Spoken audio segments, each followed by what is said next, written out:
Hi friends, welcome back to VT. நம்ம சேனலில் இன்றைக்கி வந்து டோஃபு பேன் கிரில் பண்ண போகிறோம். இது வந்து 200 grams டோஃபு நல்லா க்ளீன் பண்ணிடலாம். நெக்ஸ்ட்டு வந்து நம்மளுக்கு ஏற்ற சைஸ் கட் பண்ணிக்கலாம். ஸோ நான் இன்றைக்கி வந்து கொஞ்சம் சைஸ் பெருசாக கட் பண்ணுறேன். சப்போஸ் உங்களுக்கு மீடியமாக வேணும்னா நீங்கள் இதை வந்து ரெண்டாக கூட கட் பண்ணிக்கலாம். இந்த திக்னஸ் வந்து இருக்குது. ஸோ கோட்டிங் பண்ணும்போது நல்லா ஷேப் சூப்பராக இருக்கும். இதை வந்து ஒரு பேனில் வந்து ஹாட் வாட்டர் கொஞ்சம் போட்டு சால்ட் கொஞ்சமாக இதனால் ஒரு 5 minutes ரெண்டு சைடும் குக் பண்ணிக்கலாம். அப்போ தான் டோஃபு நல்லா சாஃப்டாக இருக்கும். நம்ம சேனல் ஃபஸ்ட் டைம் பார்க்குறவங்க மறக்காமல் சப்ஸ்கிரைப் பண்ணிக்கோங்க. ஸோ டோஃபு ரெண்டு சைடு நல்லா குக் ஆகிடுச்சு ஒரு 5 minutes. இப்போ நம்ம எடுத்து வச்சிடலாம். கொஞ்சம் சூடு ஆறின பிறகு நம்ம மேரினேஷன் பண்ணிடலாம். மேரினேஷன் ரெடி பண்ணலாம். இதுக்கு வந்து 3 ஸ்பூன் தயிர், நெக்ஸ்ட்டு கொஞ்சமாக மஞ்சள் பொடி, அடுத்து கொஞ்சம் சால்ட்,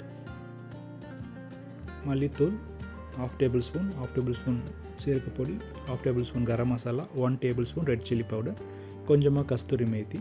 இது எல்லாமே கொஞ்சம் மிக்ஸ் பண்ணிவிடுங்க.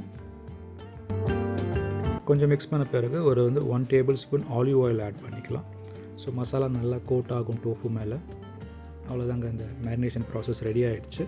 இப்போ நம்ம வந்து இந்த டோஃபுல இந்த மசாலா எல்லாமே அப்ளை பண்ணிக்கலாம்.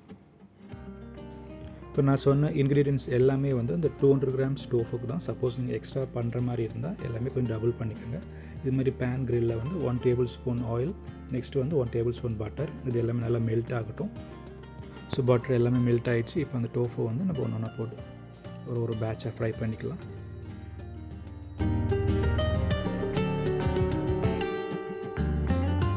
நம்ம இந்த மாதிரி பேன் யூஸ் பண்ணும்போது அதை குக் ஆகிட்டு நம்ம டர்ன் பண்ணி விடும்போது நல்லா அந்த கோட்டிங் அந்த ஷேப்ஸ் எல்லாமே இதில் சூப்பராக தெரியும். அதில் அதுதான் ஒரு சைடு குக் ஆகிடுச்சு. நம்ம நெக்ஸ்ட் சைடு அப்படி டர்ன் பண்ணி விட்டுடலாம்.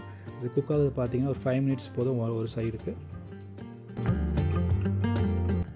ஒரு 10 minutesல ஃபஸ்ட் பேட்ச் குக் ஆகிடுச்சு. இப்போ நம்ம எடுத்துடலாம். எடுத்துகிட்டு மீதி இருக்கிற கொஞ்சம் டோஃபும் ஃப்ரை பண்ணிக்கலாம். ஸோ நம்ம ஃபஸ்ட்டு ஆட் பண்ண 1 spoon ஆயில், 1 spoon பட்டர் தான். நெக்ஸ்ட் எதுவுமே ஆட் பண்ணலை. ஸோ இந்த செகண்ட் பேட்சும் குக் ஆகிடுச்சு. ரொம்ப சிம்பிளான மெத்தடில் நம்ம வீடியோ சொல்லியிருக்கோம். இந்த வீடியோ சொன்ன மெத்தட் எல்லாம் நீங்கள் ட்ரை பண்ணி பாருங்கள். ட்ரை பண்ணிவிட்டு ஒரு கமெண்ட் ஷேர் பண்ணுங்கள். எப்படி இருக்குன்னு பாருங்கள்.